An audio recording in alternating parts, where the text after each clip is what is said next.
Hello everyone, आज हम discuss करने वाले हैं बाबा साहेब भीमराव अम्बेडकर यूनिवर्सिटीज़ के एडमिशन्स के बारे में बात करने वाले हैं। 2023 में एडमिशन प्रोसेस कैसे रहने वाला है, किस तरीके से आपको फॉर्म्स फिल करने हैं, CUET में आपको सब्जेक्ट कैसे चूज़ करने हैं, BBAU का अलग से फॉर्म्स कब फिल करना है, सारा हम इस वीडियोज़ में एक एक करके जो है डिस्कस करने वाले हैं। डिटेल में आपको मैं सारी चीज़ें बताने वाला हूँ। सबसे पहले तो आप जो है ना BBAU का बाबा साहेब भीमराव अम्बेडकर यूनिवर्सिटीज़ का प्रोस्पेक्टस डाउनलोड कर लीजिएगा। आप प्रोस्पेक्टस हमारे टेलीग्राम पेज से भी डाउनलोड कर सकते हैं। डाकिया इन्फो जो है टेलीग्राम पेज है और लिंक आपको डिस्क्रिप्शन बॉक्स में मिल जाएगा। ठीक है, तो यहाँ पे आपको इस प्रोस्पेक्टस में क्या क्या चीज़ें देखने को मिलेगी। सबसे पहले कि एलिजिबिलिटी क्राइटेरिया क्या है ये आपको देखने को मिलेगा। कोर्स में आपको कैसे सब्जेक्ट सेलेक्ट करने हैं ये आपको इसमें देखने को मिलेगा। एक एक करके यहाँ पे आपको देखिए सारी चीज़ें यहाँ पे टेबल ऑफ कंटेंट्स में सारा बता रखा है। मैं आपको एक एक करके एग्जांपल दूंगा। सबसे पहले आपको क्या करना है, CUET का फॉर्म फिल करना है 2023 का, जो कि फॉर्म्स कब तक के आने की उम्मीद है।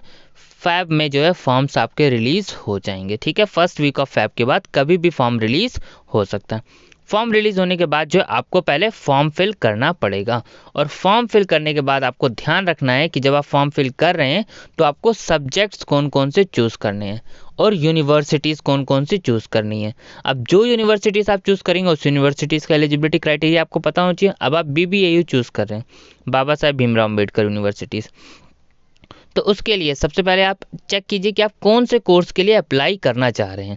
जैसे एक एग्जांपल हम यहाँ पे ले लेते हैं, जैसे मेन कैंपस से लखनऊ कोर्स। जैसे आपने चूज़ किया कि आपको चूज़ करना है, कोर्स करना है BA ऑनर्स पब्लिक एडमिनिस्ट्रेशन, तो उसके लिए देखिए यहाँ पे क्या क्या रिक्वायरमेंट है। पहले सेक्शन 1 से क्या क्या आ गया कि आपको एक लैंग्वेज चूज़ करनी है, एक लैंग्वेज आपको चूज़ करनी पड़ेगी। और political science, economics, history, sociology, geography, knowledge, tradition, practice of India, ये सारे सब्जेक्ट्स आप चूज़ कर सकते हैं। एनी 3 इसमें से कोई 3 आपको चूज़ करने पड़ेंगे। अब आपने इसके अलावा चूज़ कर लिए तो आप वैसे ही एलिजिबल नहीं होंगे, तो आपको वही सब्जेक्ट चूज़ करने हैं जो यहाँ पे कहा गया। जैसे जनरल टेस्ट देना है, इसके लिए नहीं, जनरल टेस्ट की रिक्वायरमेंट नहीं है। तो यहाँ पे इन दो सेक्शन 1 और सेक्शन 2 की रिक्वायरमेंट है, तो आपको यही सब्जेक्ट चूज़ करने पड़ेंगे। इसके अलावा आप कुछ और चूज़ करेंगे आप एलिजिबल नहीं होंगे। और क्लास 12th में आपके कितने मार्क्स होने चाहिए, यहाँ पे लिखा हुआ है कि क्लास 12th में आपके 50% मार्क्स होने चाहिए। अगर आप SC ST PWD कैंडिडेट है तो 45% मार्क्स होने चाहिए। ऐसे करके यहाँ पे आपको सारे कोर्सेज दे रखे हैं, इन्हीं में से आपको जो है चीज़ें चूज़ करनी है। अब जैसे आप BBA में एडमिशन लेना चाहते हैं तो लैंग्वेज आपको चूज़ करनी है और जनरल टेस्ट भी देना है, लैंग्वेज और जनरल टेस्ट। तो यहाँ पे डोमेन पेपर्स की रिक्वायरमेंट नहीं है। अब आपने BBA चूज़ करा, आपने यूनिवर्सिटी सेलेक्ट कर दी, लेकिन जनरल टेस्ट ही सिलेक्ट नहीं करा, तो आप वैसे ही एलिजिबल नहीं होंगे मेरिट्स के लिए। तो ये आपको ध्यान रखना है, स्ट्रिक्टली आपको जो क्राइटेरिया है आपको उसको फॉलो करना पड़ेगा। तो उसी के हिसाब से जो है आपको फिर सब्जेक्ट चूज़ करने हैं, कॉम्बिनेशंस बना के फिर आपको फॉर्म फिल करना है। ठीक है, यहाँ पे तो ये सारी चीज़ें आपको पता चल गई कैसे आपको सब्जेक्ट चूज़ करना है। तो पूरा तो यहाँ पे आप देख लेंगे। फिर आपके यहाँ पे अमेठी कैंपस, यहाँ पे सारी चीज़ें आपको देखने को मिल जाएगी, रिजर्वेशन पॉलिसी, सारा सब कुछ। ठीक है, तो ये आप पूरा जो है आराम से अच्छे से देख लीजिएगा। बाकी कोर्स वाइज वीडियोस चैनल्स पे जो है ऑलरेडी अपलोड है, ताकि आपको कोई दिक्कत ना आए। अब सबसे बड़ी बात आती है कि आपको किस स्टेप में जो है एडमिशन होंगे। एक एक करके मैं आपको स्टेप बताता हूँ। सबसे पहले आपको CUET का फॉर्म फिल करना है।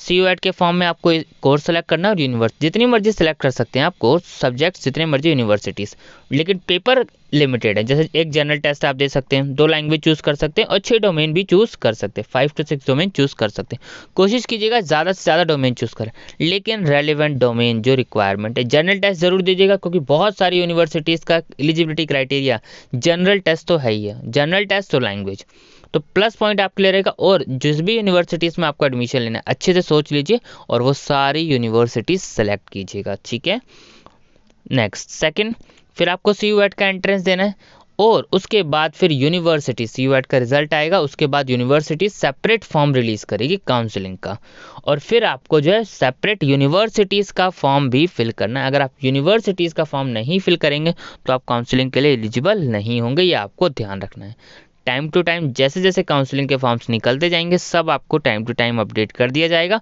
तो आपको कोई भी गलती नहीं करनी है, ये आपको ध्यान रखना है। ठीक है, बाकी कुछ भी अपडेट्स आएगा वो आपको एक एक करके जो है वीडियो बना के अपडेट कर दिया जाएगा।